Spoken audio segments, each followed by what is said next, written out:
Hello, testing audio. Can you hear me, Eric? I can hear you. Awesome. Great. I can hear you. Can you see me? Yep. I'm Okay. working on my video here. Go. Ah, all right. I wonder why I can't see myself.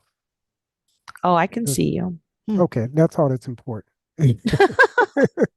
That you can see me and I can see you. Rachel, are we ready to go live? Ready when you are, I shall press the record button.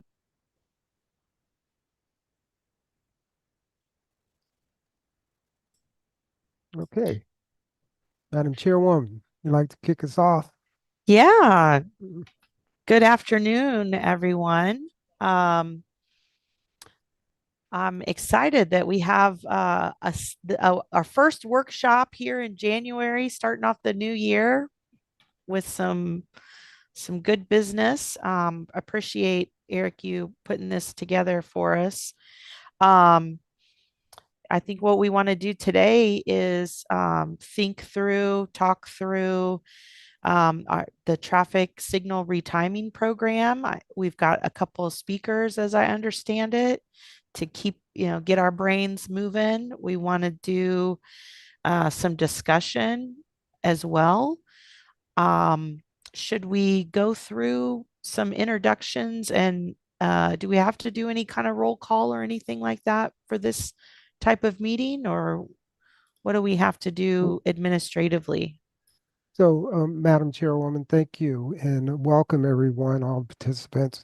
Um, what I like to do is we do have several folks, and rather go through and everyone give their name and title, what I'll do is I'll try and do a broad introduction or allow folks to represent their jurisdictions. But let me do it by county. And as I call out the county, those representatives from that county, if you will just go ahead and just say who you are and the jurisdiction you're representing. And so I'll start with Orange County.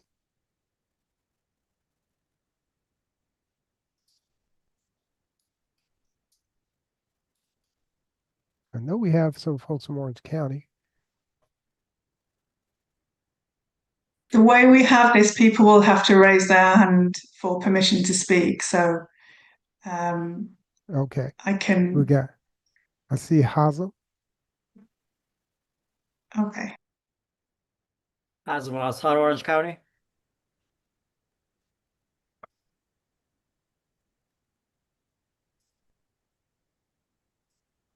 Cedric, Hey, okay. Cedric Moffitt, Principal Planner, Orange County Parks and Recreation. Jean, Jean Sanchez, City of Apopka. Sarah, Hi, I'm Sarah Masterson. I'm a professional planner representing the town of Oakland. Nabil.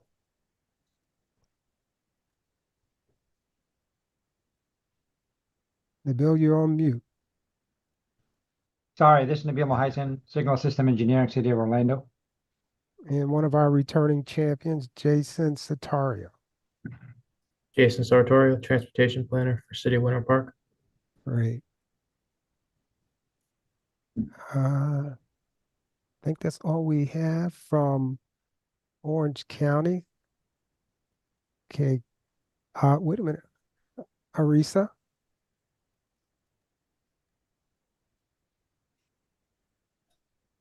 you're on mute, Arisa. Sorry. Aris Kava, City of Orlando, Aris. Traffic Operations Engineer. My apologies, Aris. Pronounced your name wrong. It's okay. I believe Isaiah is also on the call from the city.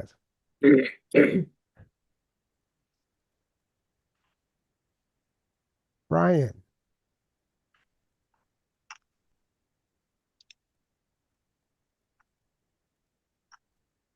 Good afternoon. Brian Sanders, Orange County Transportation Planning.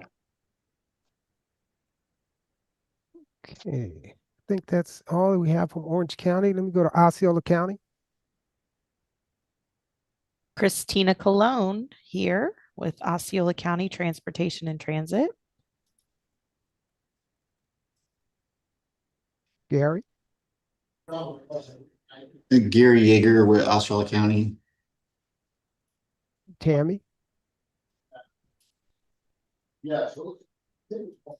Tammy Araki with the City of St. Cloud.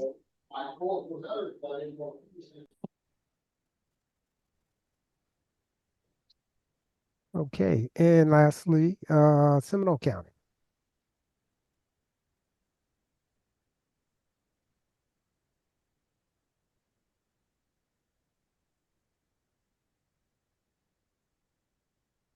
Uh, S. Smith, You hear me? This is Shad Smith Shad Smith. Okay, with didn't City of know Onaway. didn't know what the first S was for. You have Lenny Barden, City of Altamont Springs. Okay, great. Sydney,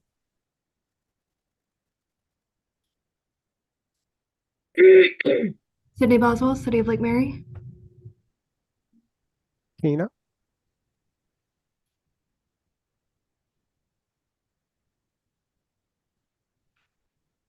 Tina Henry, City of Castleberry. okay. Okay, Madam Chair, we can move on our agenda.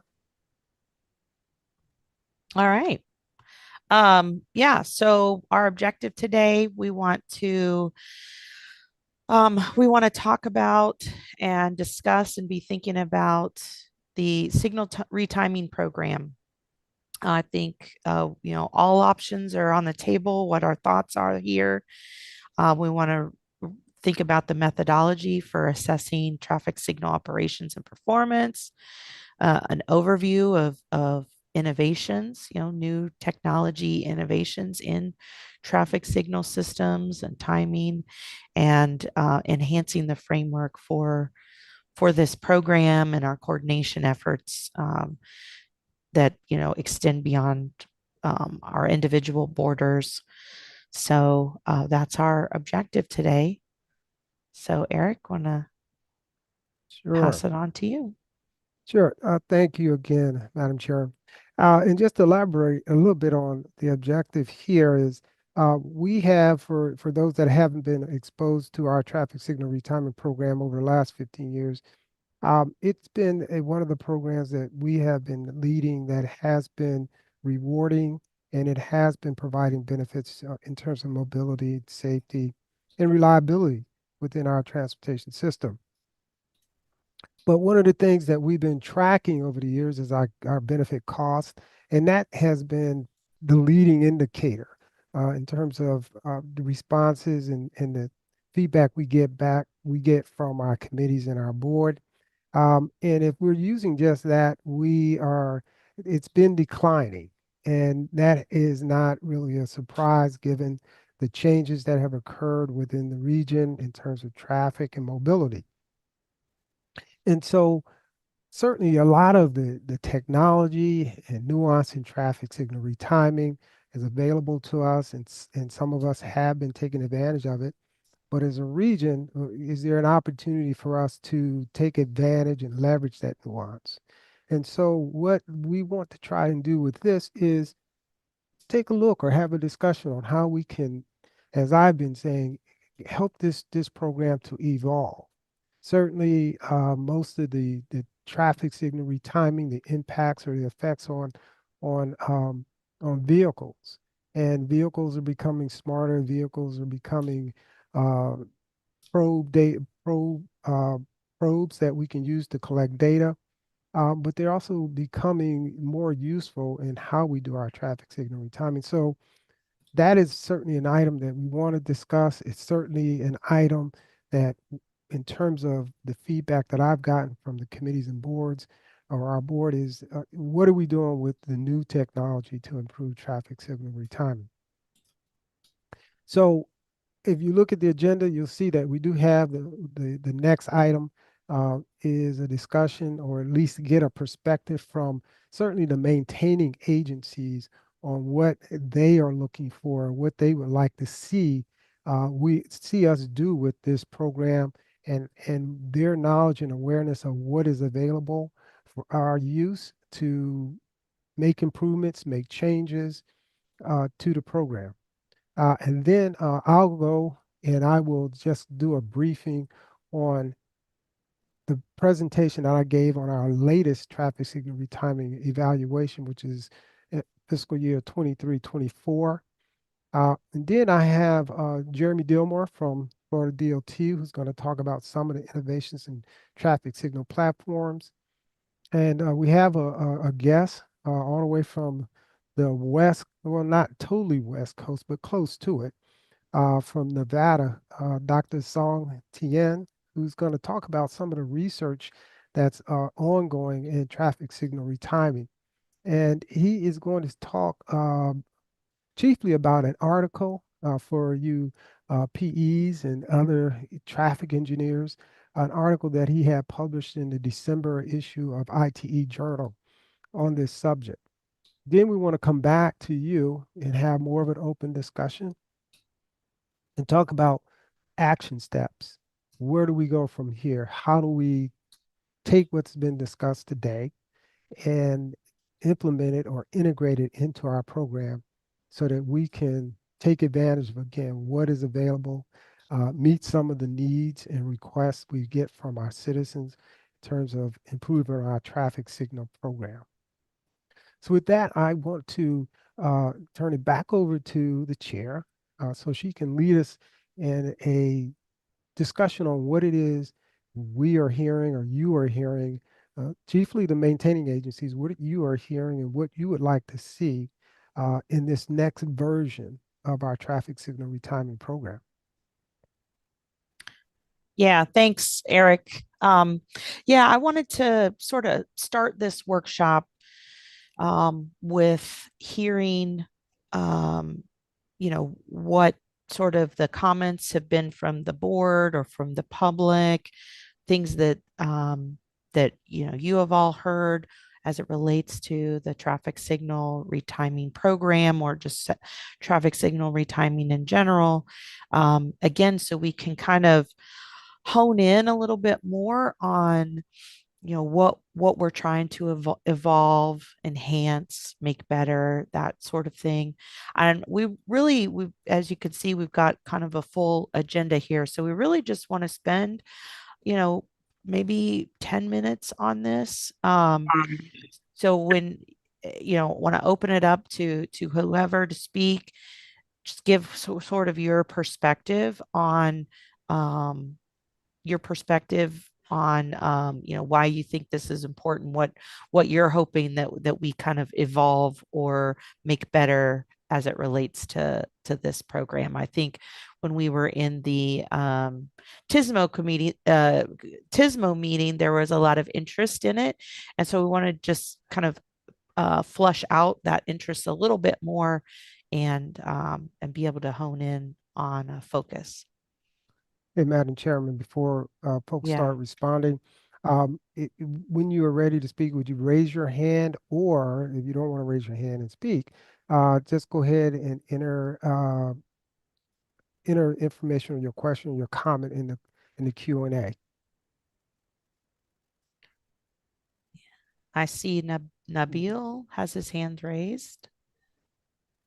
Thank you, Madam Chair. Thank you, Eric. Just want to put in my 2 cents about this corridor timing program, which I happen to be have the privilege of working with Metroplan on in 2 municipalities. One was the Kissimmee. This time is with Orlando. From our perspective, it's been really a great program. A lot of improvements. I could literally feel changes from the public's feedback as well on quite a few occasions. Just this morning, we've had the first kickoff, and what was remarkable about that this time is Isaiah and I have hoped to work with other municipal governments when a corridor that is being proposed to be retimed happens to extend into multiple municipalities. And with Eric's help, I think we've managed to kind of at least get together with other municipal governments. Case in point is Narcoossee Road retiming that had come up multiple times due, if you will, for retiming, and we had elected to work with other governments, and we kind of postponed that retiming plan. So all on board, or all municipal governments that are in charge of that corridor, namely Orange County and Osceola County, we've elected to postpone that project until such time that, in this case, Osceola County construction of Boggy Creek Road has come to a closure. So what I would request is in the future for this to continue, coordination among municipal governments, whereby a corridor happens to extend through. Overall, very, very positive, and thank you for that opportunity. Yeah. Thank you, Nabil. Any others? What Hasm?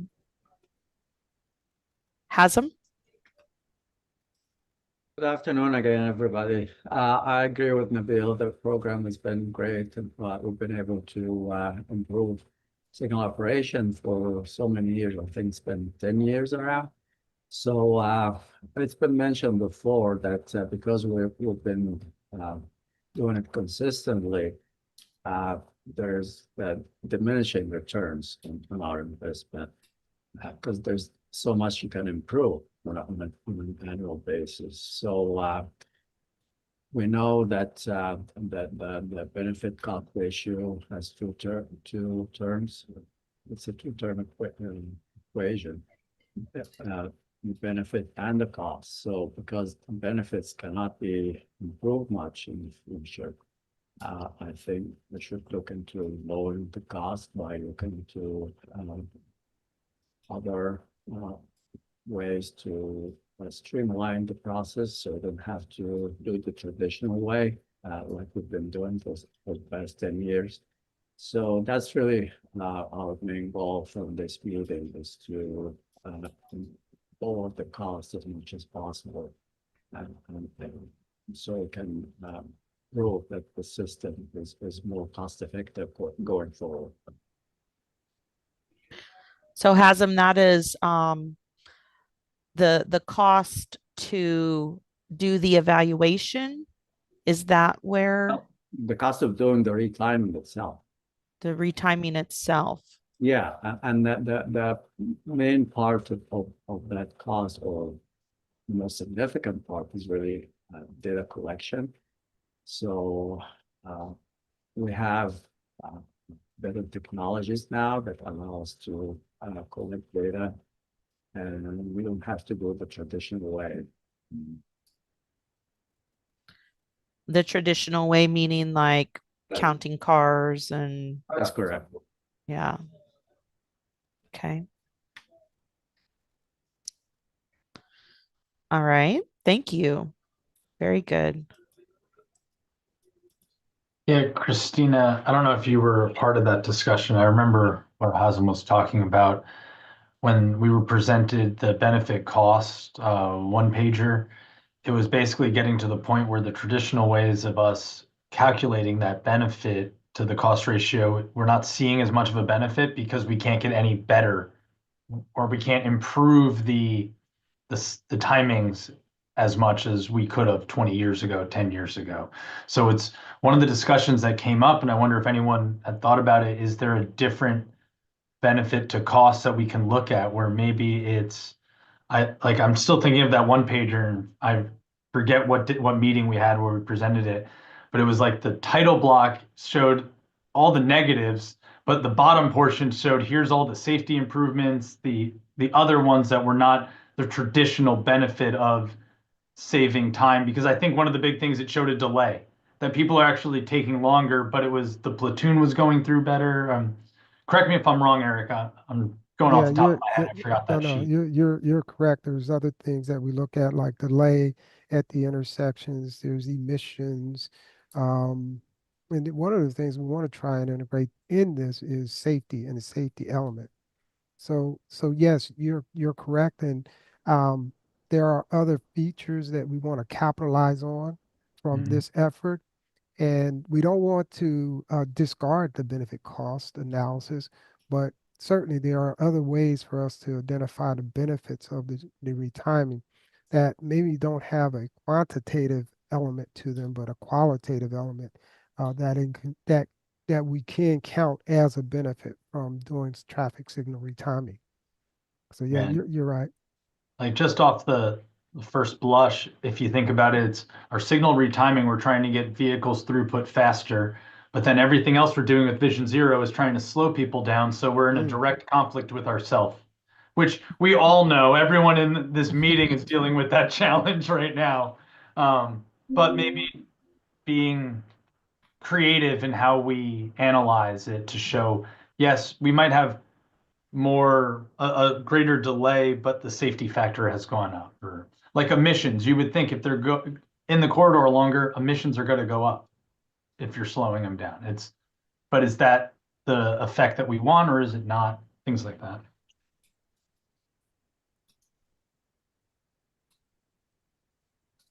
Hazem has his hand up again. I think we should be careful about the metrics that we select. I wouldn't characterize the goal as making the goal of going faster as a positive thing, but lowering delay is definitely positive. It's not. It is frustrating for everybody to go through an intersection and have to wait unnecessarily. For example, you and I wouldn't be happy if we do that. But expanding the metrics that we look into as benefits is also one of the goals. It's not just about lowering travel time or delay, but there's other metrics that should be looked into. Like the performance index is one thing that can be all inclusive, and we discussed that before. I'm sorry, Hazem, you said I couldn't hear you that well. You said performance. Okay, thank you. And with you bringing that up, Hazem, one thing that we were thinking about was trying to understand all the organizations' data that they're getting in with signal performance metrics. Are you getting in one source of data? Are you trying to pull in multiple sources? Would you see a benefit to having multiple sources? Things like that, trying to see how best we can move this program forward. Yeah, I think for me, I'm pretty new to the behind the scenes and how the sausage is made here, but um, for me, it's everybody's kind of doing their own thing, yet these corridors, span uh, you know, several jurisdictions. And so I'm interested in trying to hear from other subject matter experts or whatnot, the opportunities that we may have to, and I don't know if standardizing is a really good word to use, but um, to sort of have, more comprehensive performance metrics and methodology, and maybe all be using similar data, if you will. Um, so, having kind of one system coordinated, across jurisdictions, or that's kind of where my head is. I see Gary Yeager and Arturo. Gary? When we do the retiming, we haven't had any that didn't benefit from it. All of ours seem to be getting better. But I agree with Hazem that the way we're collecting the data could be streamlined with some newer technologies. And if that happened, that would reduce the cost a little bit, which would help everybody in the long run.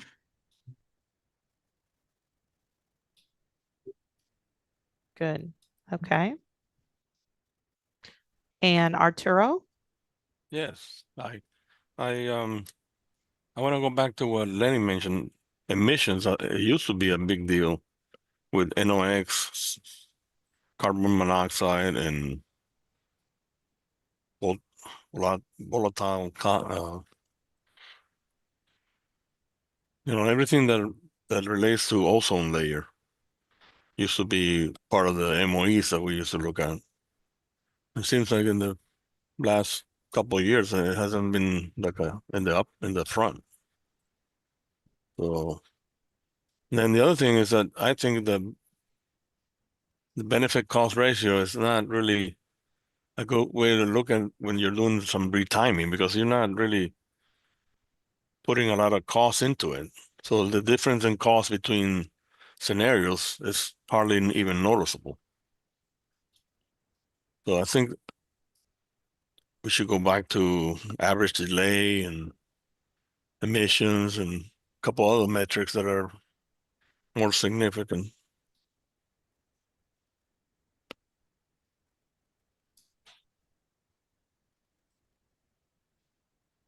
Okay.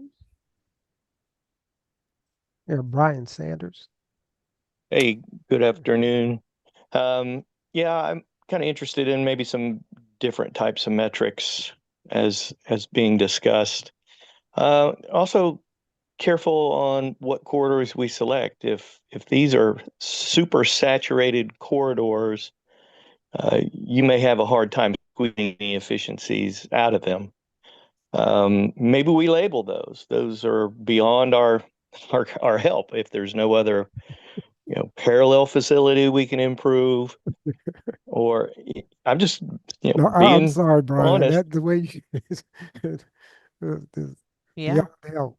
I'm sorry. But What I love happened? it, Brian. Like that's perfect because we probably spin our wheels on corridors that we shouldn't even look at, trying to improve it by a second when maybe we have here are the X corridors that we know signal timing is not beneficial or won't we have a better bang for our buck doing other things, and then maybe we're not looking at the wrong ones.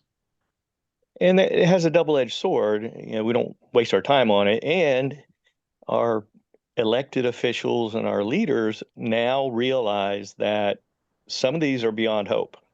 And it's the way we've categorized and prioritized our funding that may be the problem in all of this.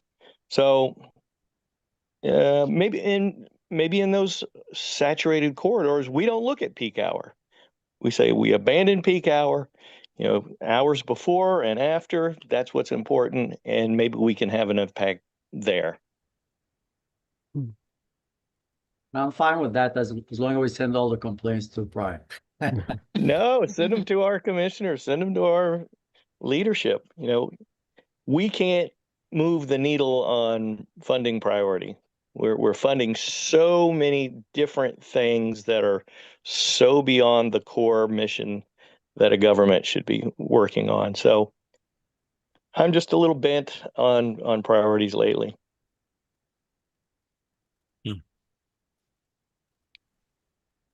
Madam Chairwoman, we do have a comment from Minden Holla, and I'm not sure if that's if I'm saying that correctly, but is the retiming effort also inclusive of upgrading traffic light technology, such as adding countdown pedestrian crossing timers to light poles, AI connectivity, etc., that could serve both vehicular traffic along with pedestrian traffic?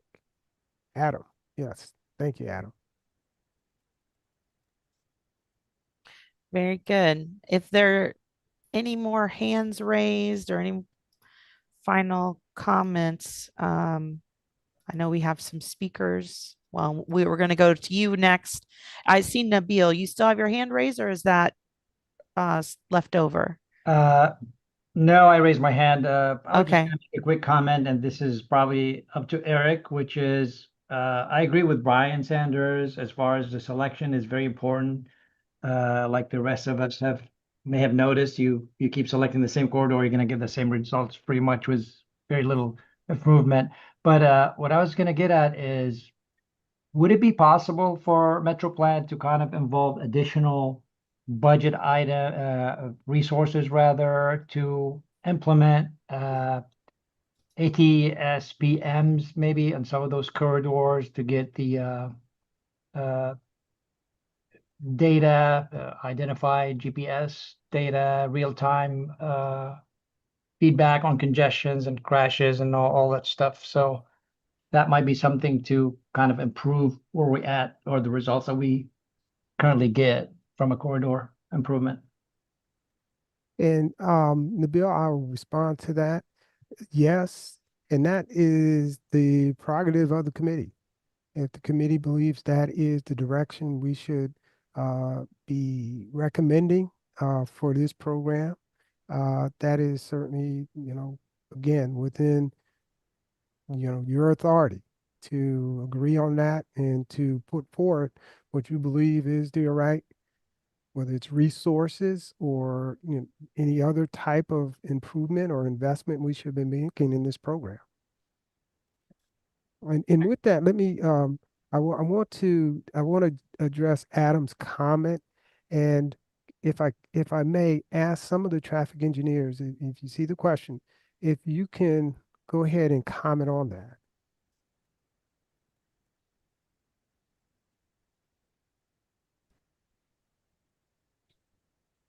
Thank you. All right, Eric, should we close out this? Hold on. I Oh, think Jeremy would like to answer Adam's question. oh, okay. Go ahead, Jeremy. I was actually trying to get to Adam's question to be able to see it. Um,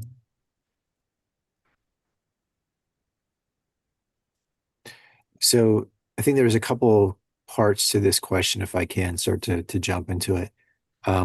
When we look at retiming efforts from FDOT standpoint, when we're normally operating the corridor, we go through and make a list of upgraded traffic signal technologies that we think could help us to better respond to incidents, to manage everyday traffic. And those are set into prioritized lists that are evaluated each year against the amount of funding that we do have, not only for capital funds, but when we have leftover maintenance dollars to try to go through and address it. We also then try to pursue any amount of money that comes available on the statewide in order to go after it. But it is separate from the traffic signal retiming effort that we do. It's done by the same people. It's done as a part of their normal course of doing business. When we do look at a lot of those technologies, they are also tiered. There is a FHWA guide that does go ahead and talk about this, about what you should expect from a return from a dollar spent. And the number one return is always on maintenance. About a well-maintained set of detection and well-maintained set of timings beats the best technology that you can have out there in terms on return on investment. Going beyond that, trying to go ahead and establish connectivity, trying to then make sure that you upgrade some of your technology. That's the way you tend to spend dollars, and we tend to follow the same kind of process overall. Hopefully that helps to answer the question, but the direct answer is no, they're not in the project, but they are done as part of a process of continuing to operate this system. Thank you, Jeremy. Madam Chair, would you like me to proceed with the next agenda item? Yes. Yep, Okay. let's move on. Thank you all for your thoughts and commentary and feedback. Appreciate that.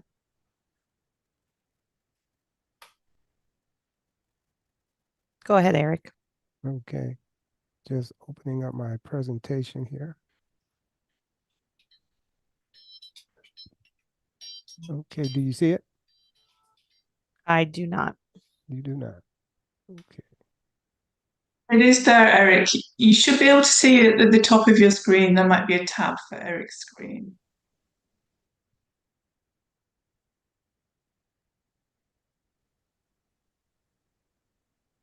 Eric, if you want to share again. Is it there now? Yes, it is. Okay. Just go to slides.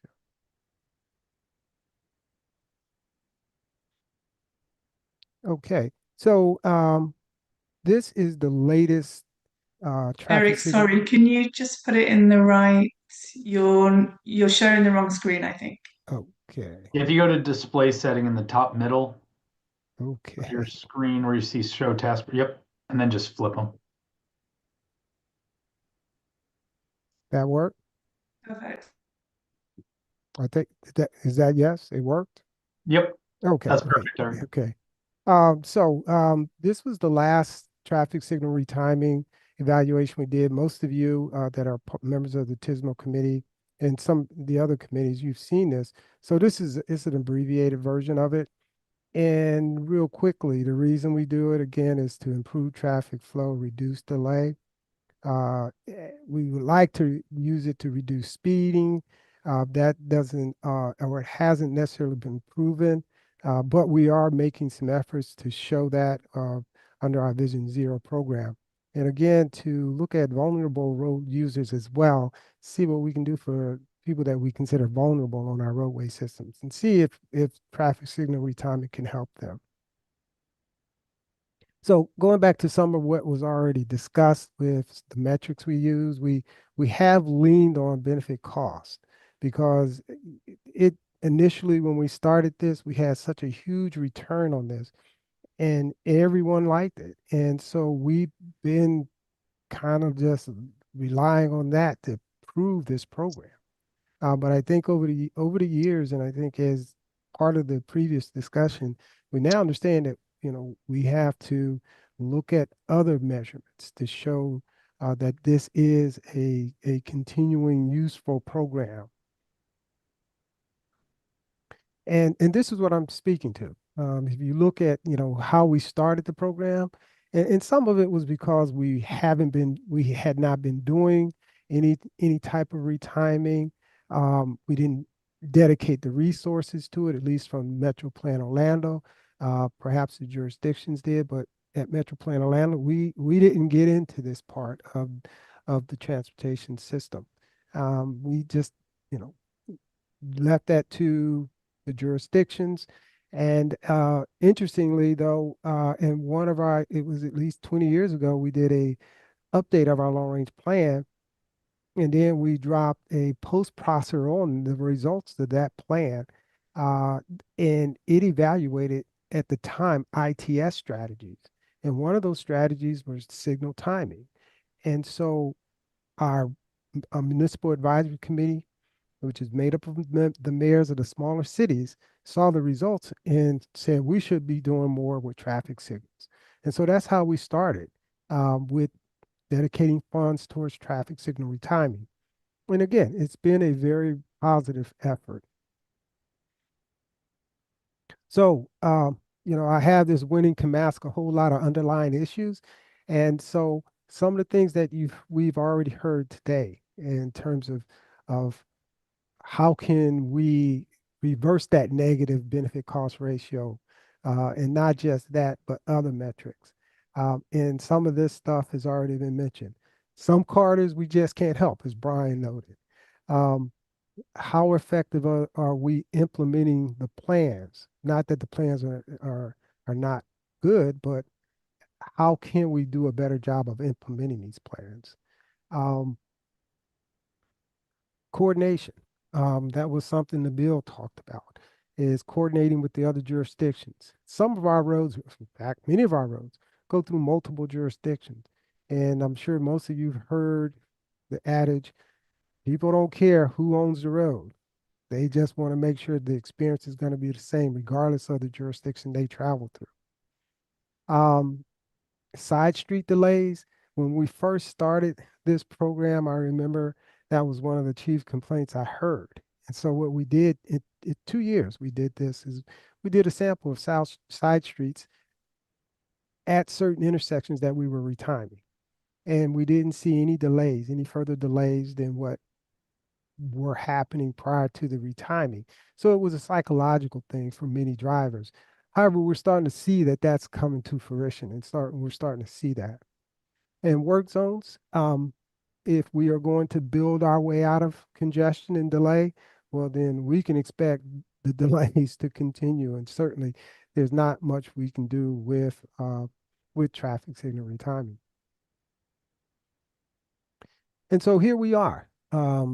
This is pretty much how I wrapped up each of the presentation at the committees and the board. Just speaking about, some of the feedback we've heard, and then just, what is happening within the industry. And number one, emerging technologies. I mentioned that early on, and Chairwoman Cologne mentioned it as well. The emerging technologies should be able to help us not only identify where we need to do retiming, um, how we need to do it, what is needed to do it, and then how do we evaluate it. All that's evolving. Uh, Certainly, vulnerable road users will continue to be part of our transportation systems, and we need to be mindful of their needs. Freight movements. There are some roadways where we have a lot of freight movement where the actual freight vehicles create additional delay for us. And so, how do we account for that in our traffic signal retiming? And that was one of the concerns or comments we received from our municipal advisory committee, the de facto founders of the traffic signal retiming program. And another comment we got is test versus control. Is it possible for us to integrate that kind of feature in this program? Is looking at those roads that we're retiming versus a control road and see if there's a difference. And here we are today with our what I consider our knowledge transfer workshop, because certainly, as Chairwoman indicated, um, many of us are doing things real good. Okay. And we need to share that knowledge and see if it's something that we can just blanket over the region. Um, and then there's some folks, and we'll hear from Dr. Tien and what the research is indicating is ways that we can improve our traffic signal retiming. So that's a real that's a briefing on what I heard and some of the comments I got and exchange I received when I gave the presentations. And I'll note that our board, interestingly, when I gave the presentation, we had a lot of discussions, um, many comments made. Certainly, there's continued support for it, but certainly also that desire to see what else we can do for it. So with that, Madam Chairwoman, I did see there was a hand raised as I started. I don't know if the individual would like to, Madam Chair. Okay, yes, Tammy.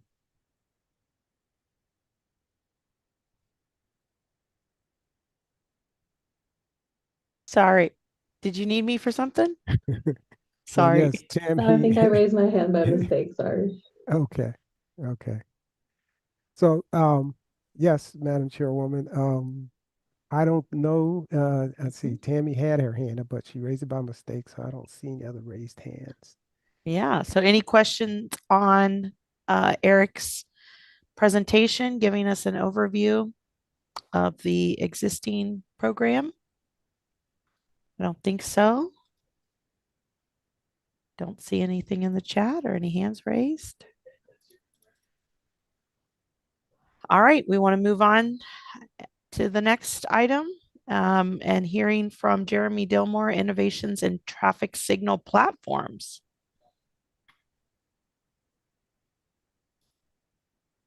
All right, let me see if I can go ahead and grab the screen correctly here.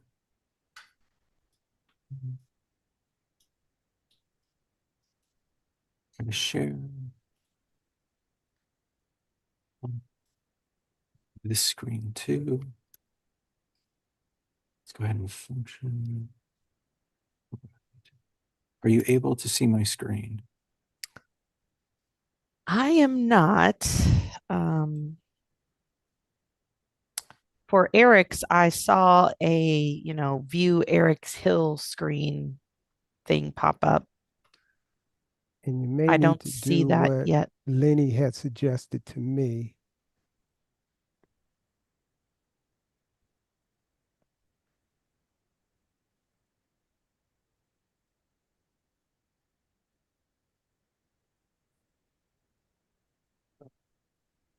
Oh, there we go. Sorry, a few more clicks than I'm used to. All Yep. right. How did that I go? see it now. See it? Yep. Yes. We're in All business. right. All right. So, talking about traffic signal platforms. So I'm Jeremy Dillmore. I work with the Florida Department of Transportation. Have spent quite a bit of time looking at various different softwares. So over on the list that you see on the right, this is some of the ones that we've tried out. These are most of the major ones that you've seen. So like MyoVision, ATSPM, they bought a company, TrafOps, which went ahead and performed a great deal of services around ATSPM throughout the United States. To be noted that that is separate from the MyoVision 1 platform. So MyoVision 1 is its own kind of derivative product. So we have not used that product. That has to do with their computer vision and their ability to synthesize various different pieces of information about an intersection together. Another that we've gone ahead and used is ClearGuide, that's offered by Iteris. It's one of the more popular platforms throughout the United States. It was originally based on a program, IPIMS, that came out of California. Next below that is Parsons has iNet. This is one of the software as a service. It has a combined freeway and arterial component to it. It also does ATS-PM work. And then there's INRIX IQ. This was done as a statewide set that looks at ATS-PM performance measures, but it does so without the need for traffic signal configuration. So it's using probe vehicle data in order to generate turning movement counts. Excellion is a company that is based out of Israel. Their claim to fame is that they run everything, all the different data sources from traffic signals into an AI engine. They replicate the behaviors between intersections of vehicles. And then from that, they look to optimize traffic signal timing. And finally, is Flow Labs. This is the current vendor that we are using. We went out for a procurement looking at trying to get turning movement counts in order to take the existing traffic signal data from intersections that were covered, and then using probe vehicle data in order to try to get information from intersections that were not covered. So trying to go ahead and get that wide-ranging coverage, and the winner for that was Flow Labs. So that's the platform that they offer. As I mentioned here, there are different types of data that each of these platforms do use. Some of them require to be connected to your traffic signal. When we say it's connected to your traffic signal, that means your traffic signal has to be online in some way, shape, or form.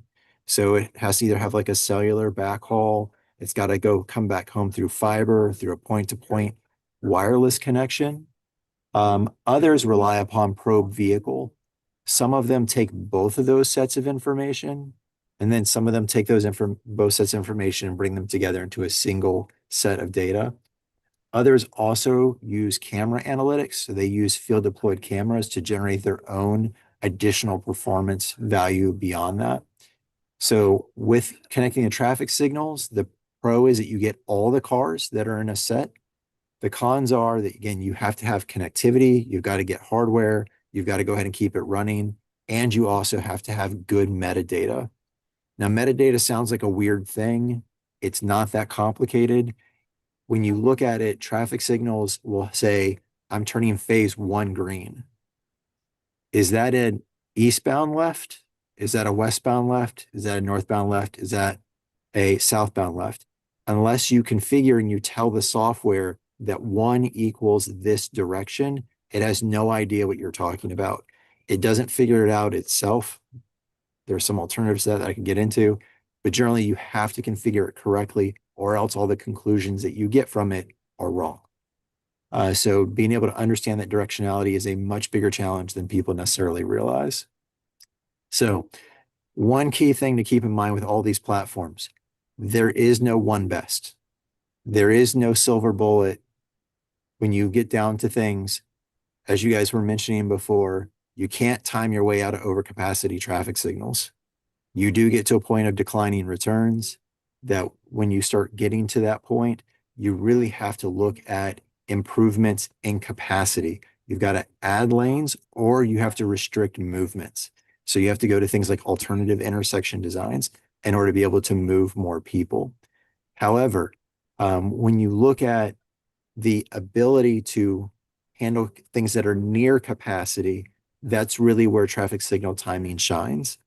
The other thing to note about products, and we've seen this throughout the state, and I know this sounds incredibly simple, but if you go ahead and have a less than stellar product and you use it, you will still get more out of having the best product and not having enough staff in order to actually use it.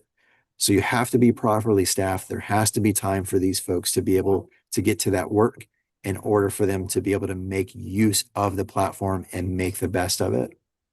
There's also been quite a few measures that have gone around the country and have looked at how well maintained and how timed traffic signals are. We're already in the upper 10%. Our agencies are already doing a great job of keeping things working.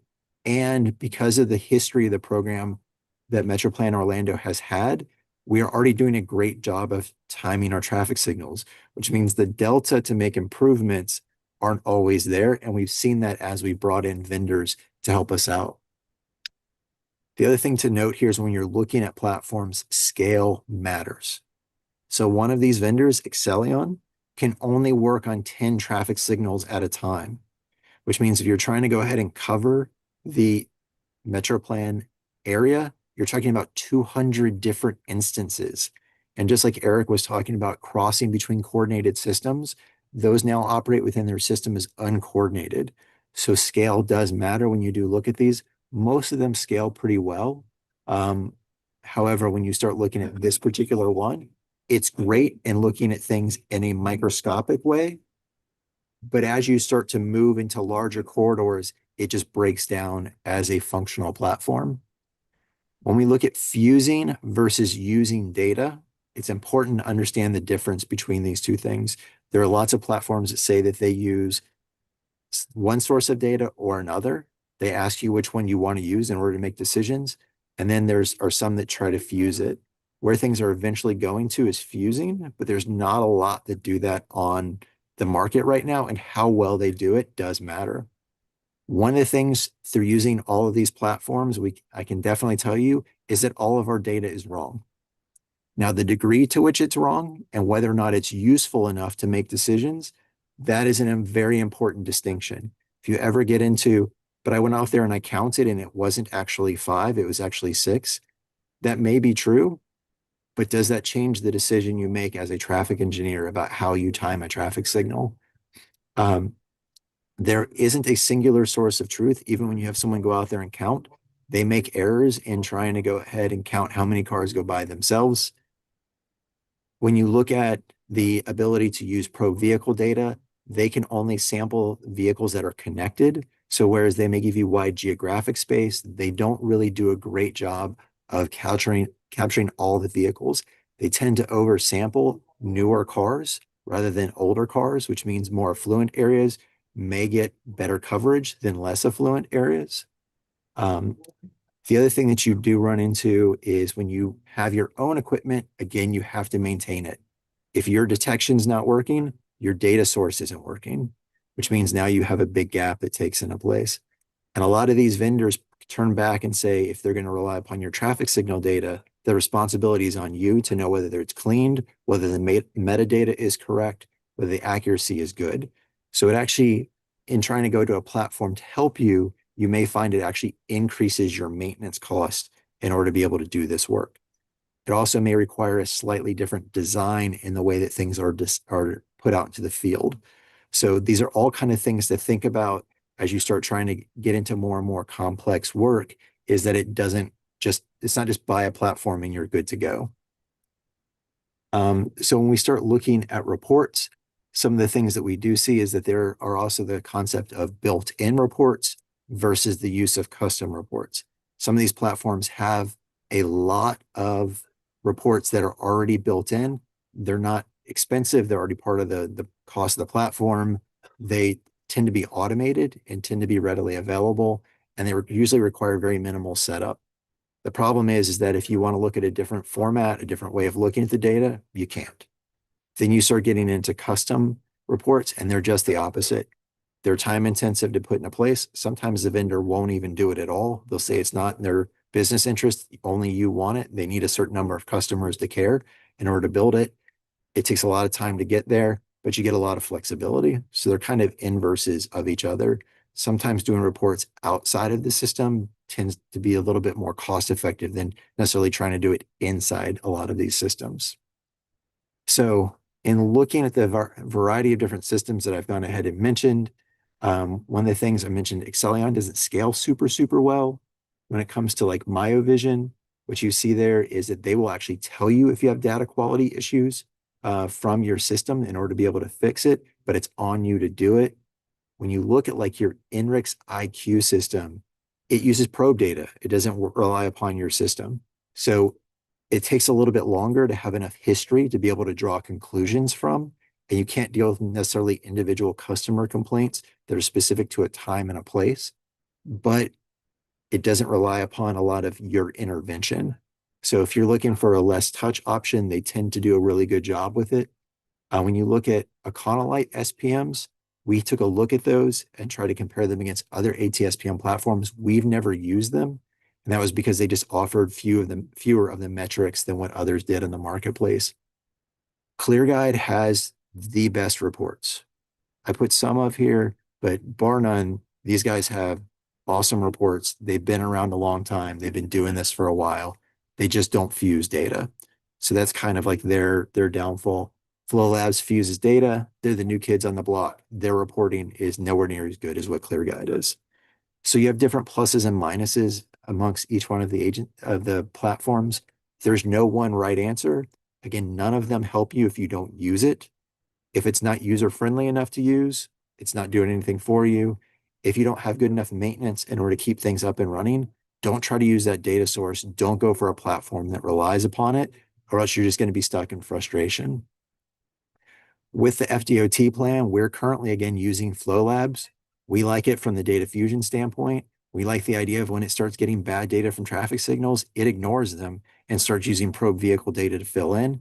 It also uses the data from the traffic signals in order to try to represent a wider sampling of the public. And what we've seen is it can drastically reduce our data collection in terms of our retiming. What we're doing now is we're trying to look at measuring variability between their measures and what we're seeing as ground truth across a wider geographic area. Originally, we did this across 20 traffic signals, and they were able to get within 94% accuracy of the turning movement counts as a whole. So really, really good numbers. This was done in a 15-minute periods with a 15-minute latency. We are using traditional means of analysis, such as Synchro or VSIM, in order to go ahead and draw conclusions. But we're using this in order to reduce our traffic signal retiming costs. One of the other things that I didn't put in here that I should have mentioned is that when we do have overcapacity corridors, we only update splits, or I'm sorry, we only update offsets. We don't update splits, and we do that using probe vehicle data.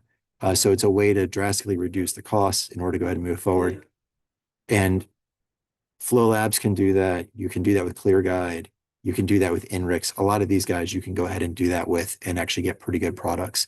Again, there's not a one size fits all kind of solution.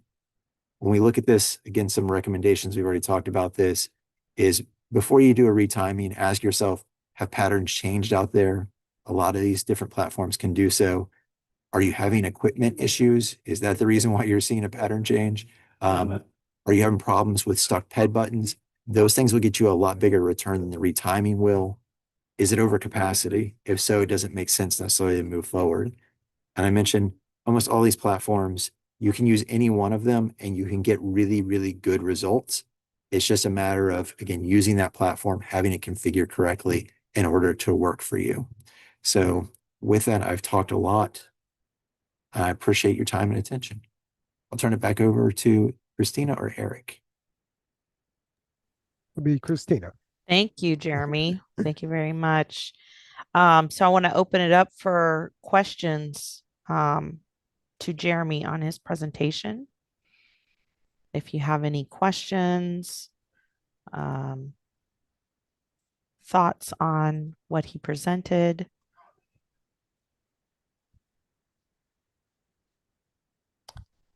And I'm doing my best to try to scan for any hands raised.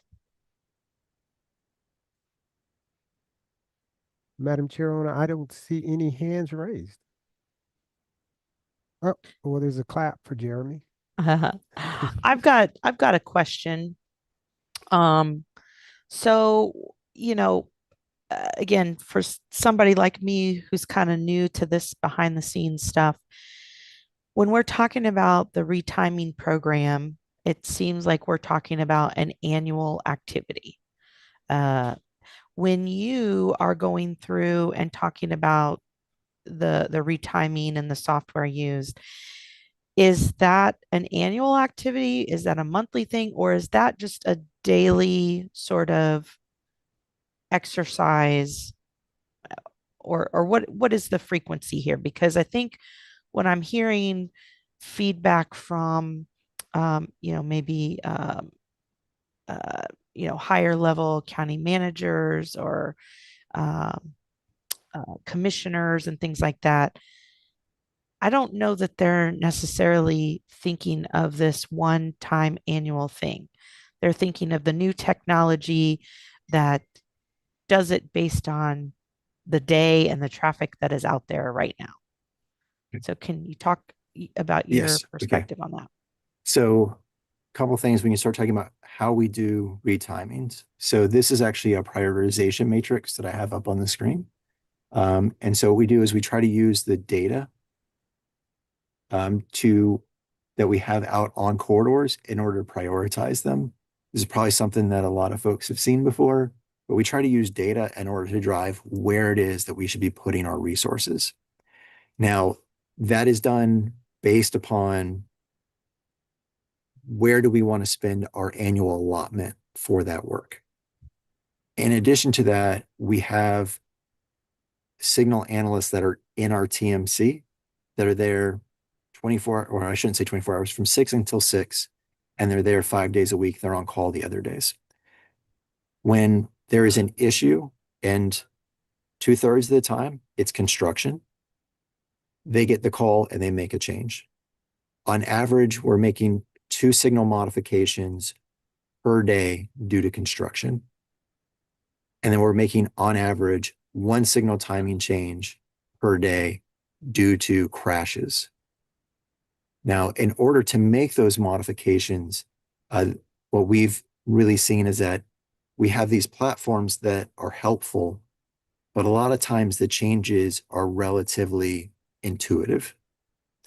We also go through and run in the background a mesoscopic simulation through a product AIMSUN in order to look and see what it might suggest are better solutions than others.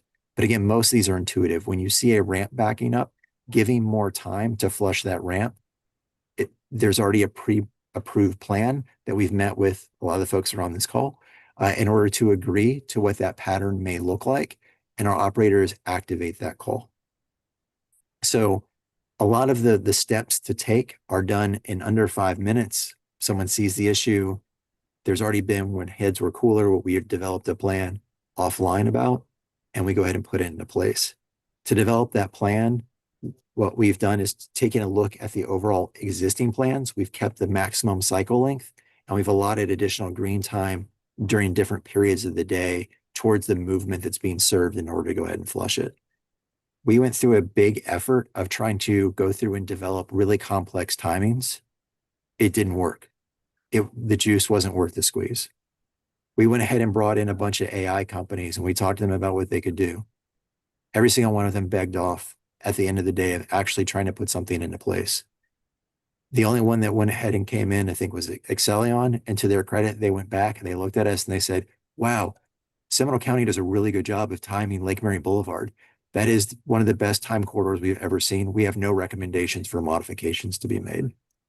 We went ahead and worked with the University of Florida for 4.5 years about developing an AI system in order to optimize traffic signal timing using real-time data. It made a recommendation of adjusting a traffic signal by 5 seconds during one period during the day. When you hear these things, that there's all this new technology that's out there, the ability to actuate traffic signals is actually really, really good. The base timings that we generally have in place are generally pretty darn good. When you have a Walmart that opens up, you probably need to go ahead and revisit. And the idea of you knowing about that in advance and taking action is something that we try to build into our annual visits, because those places, they spring up quickly, but they don't spring up in 5 minutes. They don't spring up in a week. You're going to know about it a year in advance. So you can start to go ahead and plan your program around it. So I think when you start looking at our means of doing things, I think there's a lot of excitement around tools. I think there's also a lot of misunderstanding and thinking that they can do a lot more things than what they actually can.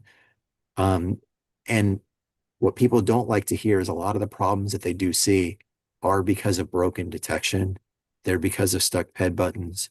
They're mundane things. But the thing that we don't like to talk about is our shortage of traffic signal maintaining technicians and the need to really support that side of things. Because if the signal's not working, it doesn't matter how good your timing is, it's not going to end up serving the public the way you want it to. I know I talk too much. Sorry about that. No, that was great, Jeremy. Very helpful to me anyway. And anybody else want to respond to that? Have questions that came up during Looks like Jeremy has a this fan discussion? club out there. Yeah, a lot of hand clapping. Wait a minute. Let's see. There's some questions. You mentioned Walmart. Would that include a Chick-fil-A too? That's probably Shad being a comedian. I can understand the pain, sir. And then Arturo, the Ansem you mentioned, is that the software created in Spain? Have you tested Transmodeler, Caliper USA, and or Paramic? So Paramix is a software from England. It went ahead and runs mostly as a microscopic simulation. Transmodeler is a mesoscopic model. We did not go ahead and test that out. When we went through and surveyed around the country who was using mesoscopic models, there were two that went ahead and emerged above the others. The first was AIMSUN, which was being used by Sandag as part of their I-15 corridor initiative. There was a set of homebrew that had been developed for the Dallas model implementation by one of their local universities. They stopped using it almost immediately. And then PTV was just getting things started with Vizoom. So we went ahead and benchmarked Vizoom and AIMSUN. This was before Transmodeler had really gone into production. That's when we went through the acquisition, and that's when we stood up the model. And as you know, once you kind of spend the effort to get onto one platform, the cost to move over to a different one can become quite prohibitive. So that's why we've stuck with AIMSUN to date. They have been also a very well-performing model. I think we are the largest model that they have in the world. I know Toronto is close, but they tend to have the bigger models because of the way they do mesoscopic modeling, where they actually have intersection level behavior to where traffic signal timing makes a difference. Transmodeler does have some of those properties. We just have not revisited it because we already had an existing model. But yeah, good question. Okay. Madam Chairwoman, may Yeah. I make a suggestion on our agenda because we Oh, have about 20 minutes left. yeah. After Dr. Tien goes ahead and gives his presentation, we'll be close to the end. And so those last items, with the exception of public comment and adjournment, I'm speaking to discussion and action steps. Those are two items that can pick up at our next TISMO meeting. If not this week's TISMO meeting, the following TISMO meeting. But just because of time, and I want to allow Dr. Tien to give his presentation. That sounds good. Thank you. Mhm. I like that revised approach. All right, Dr. Tien, thank you for joining us, and the floor is yours. Yeah, thank you all. I really appreciate the opportunity to speak to this wonderful group. I have heard a lot of good discussions. earlier you're wondering, people talking about, can we do things differently? How do we identify locations where we put our effort on signal timing? If it's already congested, we shouldn't put time on those. So hopefully my presentation will bring this kind of some new perspectives for you to consider how can you improve your signal timing. I look at Jeremy's list. Unfortunately, I didn't see on his list mentioning of any of our products. So I assume for this group, so our thing is still new. So I'm going to use my 20 minutes, make sure I don't run over time. I'm going to talk about this, I call it this streamlined approach to signal timing, optimization, and evaluation. Well, this is kind of an outline of my presentation. I will start with your metro plan study. Talking about what I think you have done it right and what could have been done better. And then I'm going to talk about this, we call it the corridor synchronization performance index, which is a scoring system. This is where you can use to identify where can we put our effort resource to do retiming. And then I'm going to present, I have 2 case studies. Hopefully I have enough time to cover these 2 case studies. How can we do things quickly with a lower cost to be able to still improve? And then I will show you your metro plan corridors.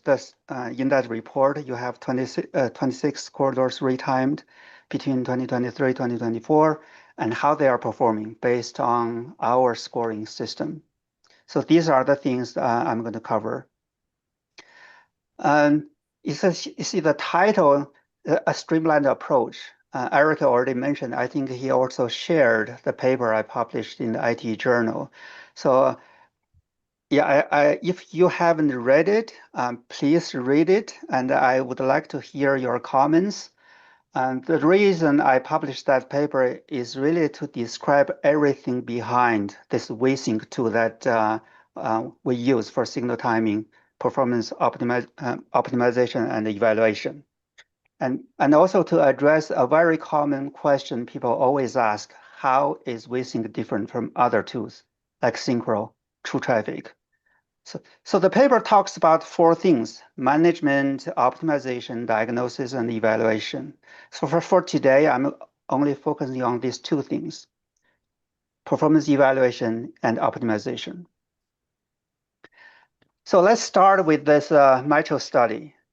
In the metro study, now you all know the BC ratio is negative.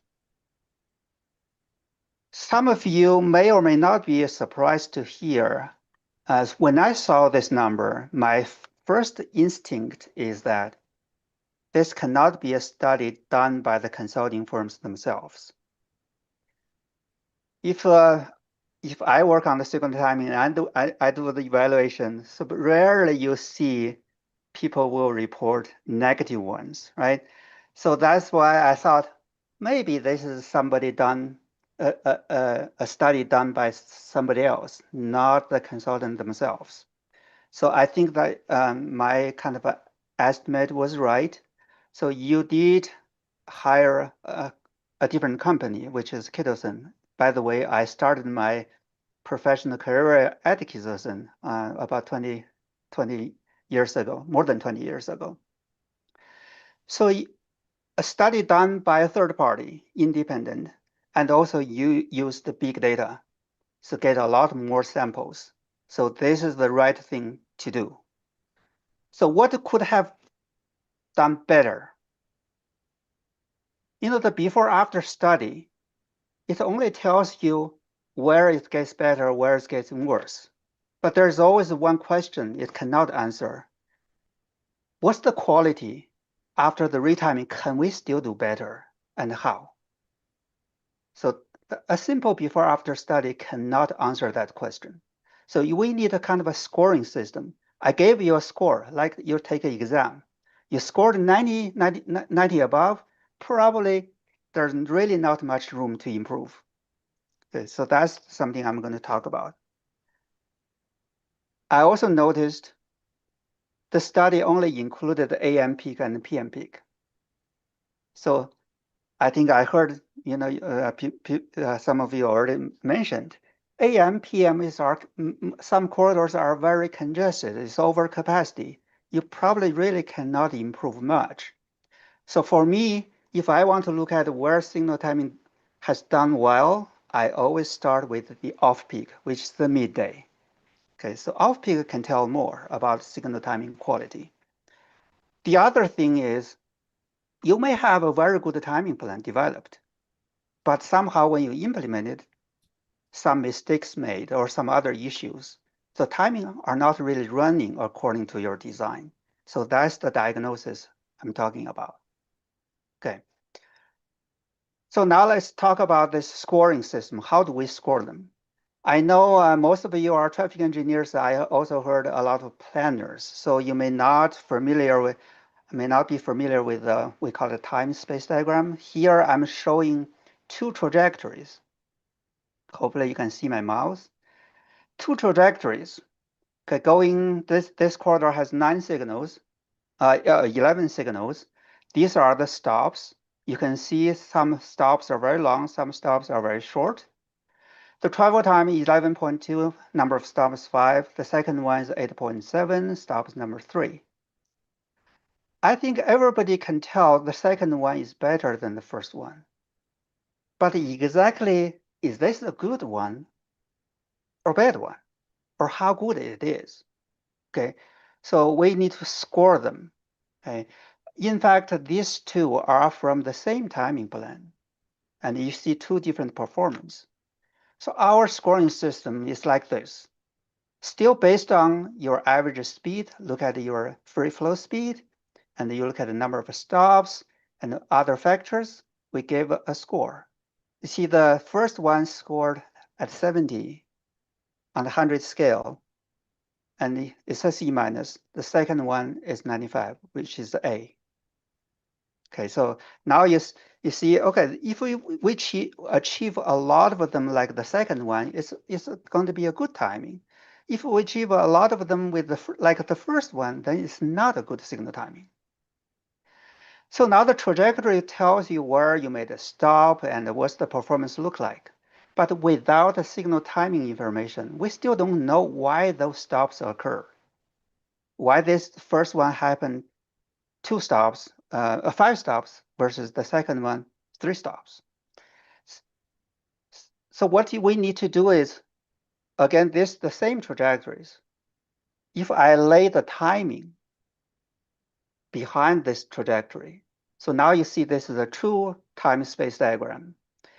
And these are the green bands going in one direction, the green, and the other direction is blue. And you can see why you stop there. See, hit the red. This car here hit the red. There's no band here. That's why I got another stop.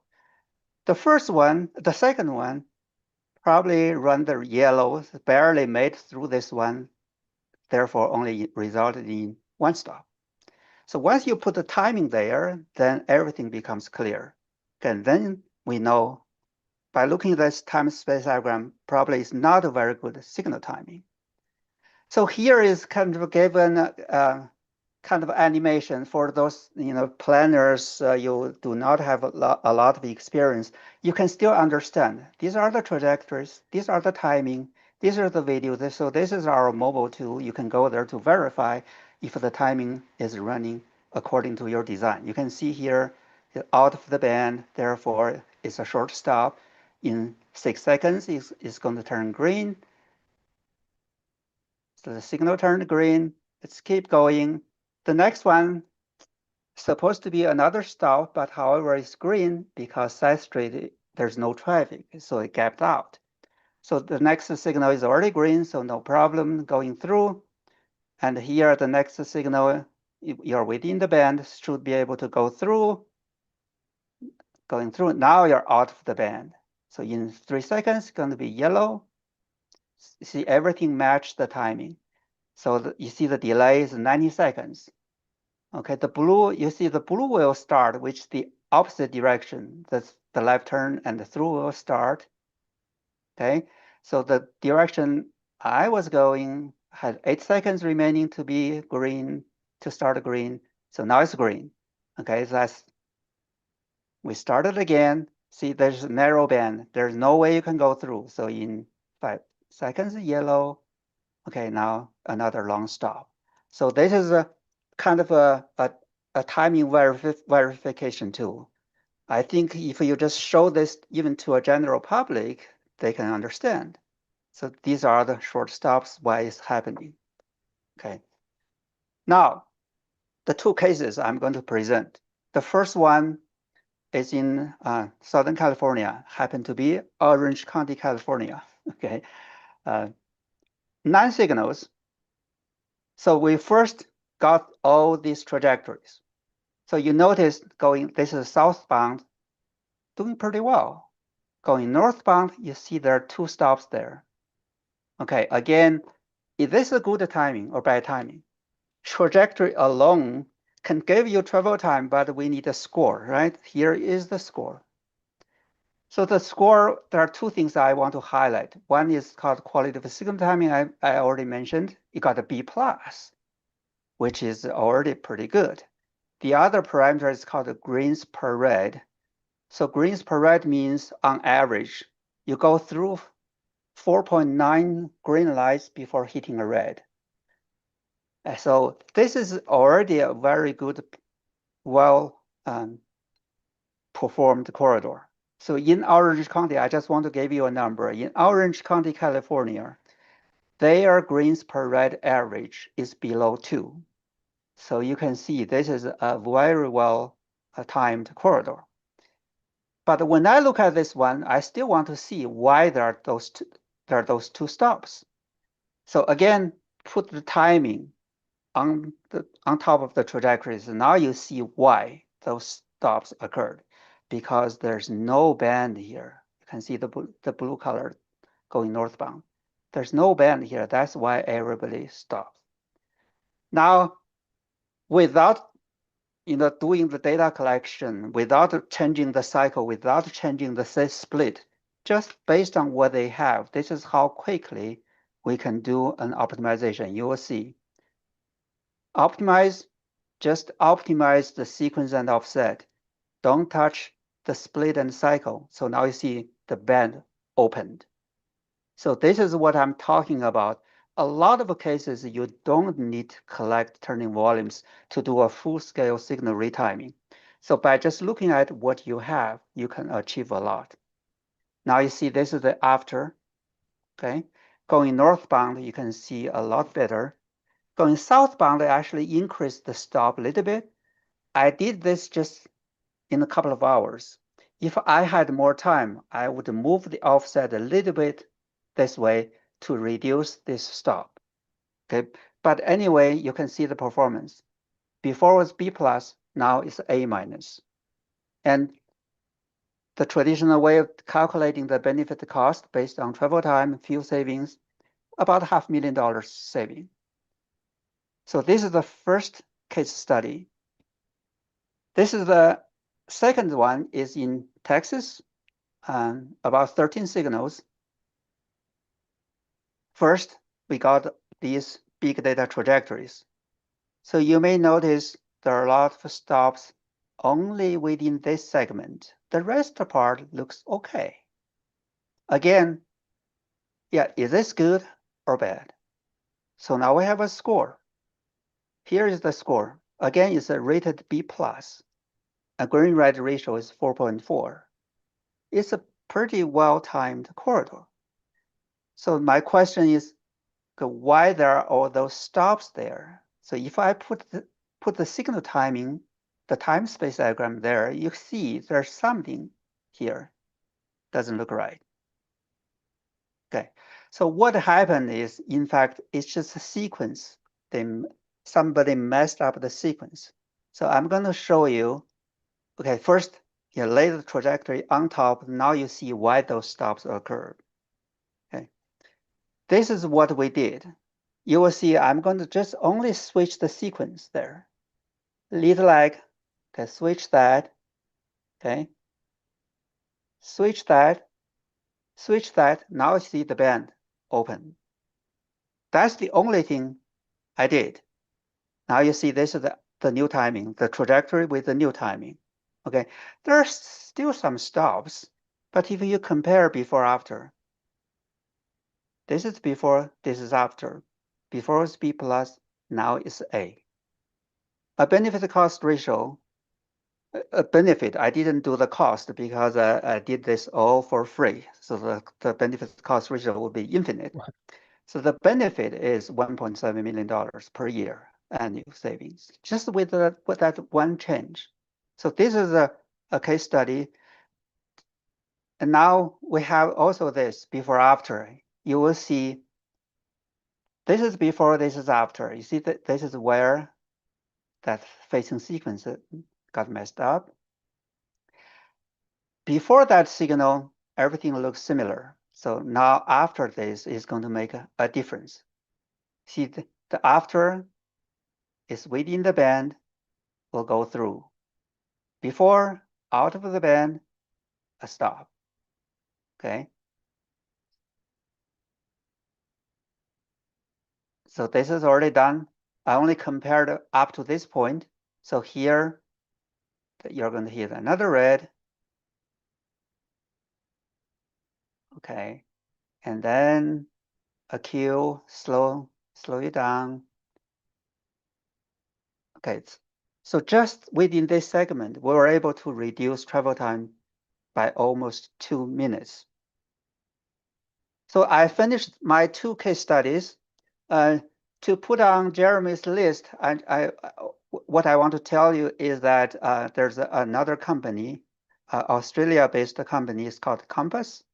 So the uniqueness of this company is they actually can provide these raw trajectories, which other platforms do not give you the raw trajectories. My last point is what I want to show you how your metro corridors performing. So these are the ones that you included in the report. And I want to show you actually our platform. So now you see these are some, not all of them. Just I picked some of the major ones. Okay, and the performance here, we have the grid. We can also look at which time period. As I mentioned, I always start with the midday, lunch hours. Okay, lunch hour, which is not included in your study. You look at the midday. In fact, the majority of your corridors are operating very well. Okay, so that confirmed. I heard several times, your corridors are very maintained, well timed. But I did notice a couple, like here, rated C. Okay, this road, Hiawa C. Hopefully I pronounce it right. Here, Orlando Avenue. So these are rated C over lunchtime. And I would say if there's no oversaturation, you should be able to get something at least a B or better. So this will raise some kind of a flag. If I have your signal timing, I can take a look to see, and with the performance, if anything can be done. Now, if you look at the PM, then you see the performance drop. Okay. Well, we already know PM, the corridors the performance may be because of the oversaturation. Okay, but I did notice this one, which is Old Winter Garden. So this corridor during the PM is not that congested. So this, let me go back here. So this is our WeSync software. You see, this is the corridor. If I pull out the trajectories here, the PM peak, okay, ignore the timing because I don't have your signal timing. I just put some dummy timing there. But here are the trajectories. Okay. You look at if there's any congestion. There's one trajectory. You see, this one definitely is highly congested, only happened to this car. But the rest, there's no oversaturation. No oversaturation means you only stop once, then you go through. You don't stop multiple times at one signal. So this corridor definitely deserves more attention. So this is during the PM peak. I already mentioned to Eric. So if you can share with your signal timing with me, I can code it here. I can take a look to see what is causing this type of performance. So based on these trajectories, this is the kind of a score. You can see that's rated D minus. Okay, going eastbound, which is this direction. I believe this is off-peak direction is F. The green-red ratio is 1.2. Basically, you go through one green, make one stop. If you drive on that corridor, see if that's the experience you have. So that the data I have is based on April 2025. I think that corresponds to your in your report, the after timing, after you retime the signals. So with this, I'm done. I maybe like 2 minutes over my 20 minutes. I'll be happy to answer any questions if you have. Thank you so much, Dr. Tian. That was very insightful, very helpful. Questions for Dr. Tian? I know I saw some hearts, and while the presentation was going on, anybody want to comment on what exact part of that struck you or resonated with you to give the reaction?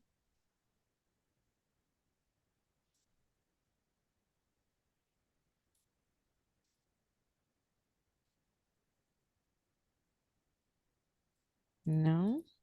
Okay. Also, looks like Jeremy commented that he is familiar with Dr. Tian, did a demo for DOT around 2 years ago, but correct, they have not used the product themselves.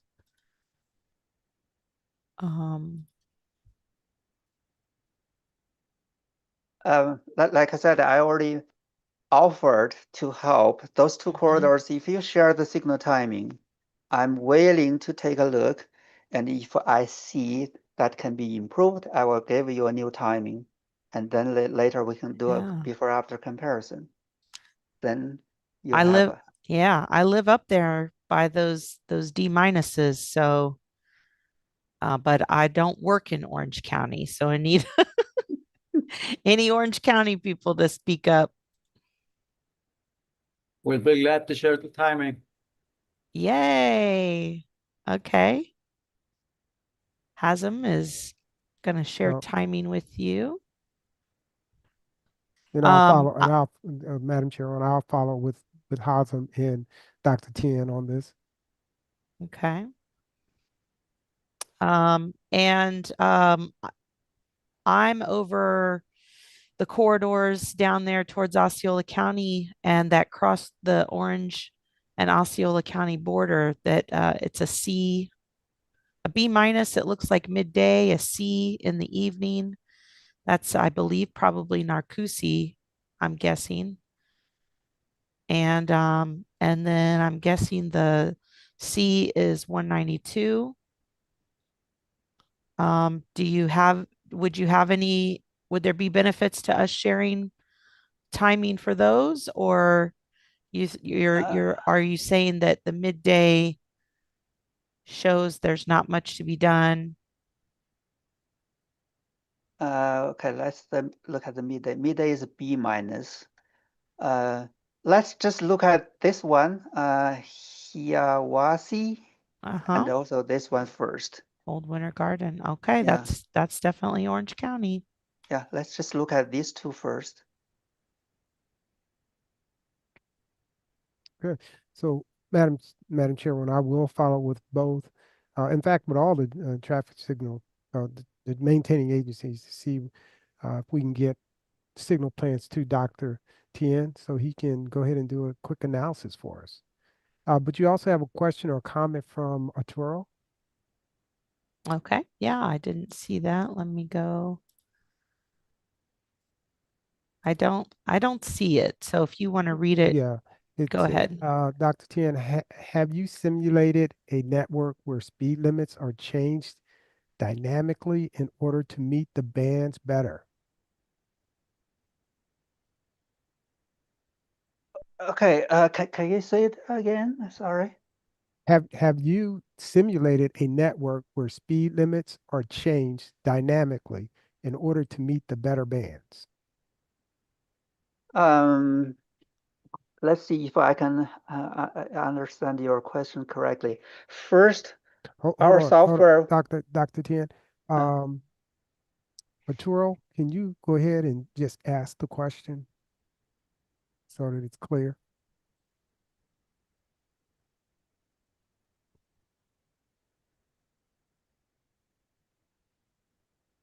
Arturo, you're muted. Yeah, There this you is go. just a test that I was wondering if had been done. I don't think it will ever be done in real life, but there's a possibility. If you modify the speeds within certain segments where maybe the vehicles are going too fast or too slow in order to meet the bands at every intersection better. Okay. In our tool, the WeSync tool, WeSync is not a real-time adaptive type of system. It's just like a Synchro is for timing development. So in our software, we do have that option where you can just drag. Let me try it. Maybe later, if you are some of you, if you are interested, maybe I can give you just a demo of WeSync. Then you can see all the features within it. We do have that feature. You can drag the speed. So what if my speed is like 10 miles slower? How the band will look like, and do a re-optimization. We do have that, but I don't think we have time for me to Yeah, no. show you that. Mm-hmm. Okay. And then we Yeah, have I'll be very happy to set up another demo just for a group of traffic engineers so that you can see the whole features within the software, what we can do. What was the software called again? Wayworks or WeSync. WaySync? Yeah, Okay. WeSync. So in my article, of course, I cannot talk about the software, but if you read my article, that's everything behind the software. So how I envision the software should do, fill out some of the gaps what we have with the current practice. and we will make sure to get that article out to all the members. Let's see, Gus Castro, I think that your question was answered because you mentioned that it's the same question as Arturo. Are you good, Gus?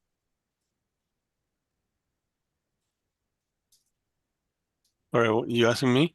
No, I'm asking Gus Castro because Oh, he has okay. a question. Yes, okay, thanks. Okay. Well, Madam Chairwoman, I think we are over. We are certainly over time. Yeah.